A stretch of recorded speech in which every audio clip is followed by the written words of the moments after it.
آج آپ کو بہت ہی دردناک خبر سے آگاہ کرنے جا رہے ہیں۔ افغانستان میں تباہ کن زلزلے کے نتیجے میں 1000 اموات کے بعد طالبان نے بین الاقوامی مدد کی اپیل کی ہے۔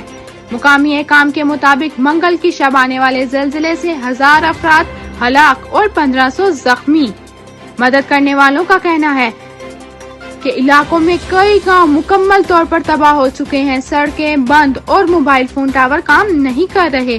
اموات کی تعداد میں بھی اضافے کا خدشہ ہے۔ متاثرہ علاقوں میں امدادی کارروائیاں شروع کر دی گئی ہیں اور دور دراز علاقوں میں زخمیوں اور لاشوں کو ہیلی کاپٹروں کے ذریعے ہسپتالوں میں منتقل کیا جا رہا ہے۔ تاہم ملک میں جاری موسلادھار بارشوں اور ژالہ باری سے امدادی کاموں میں مشکلات پیش آ رہی ہیں۔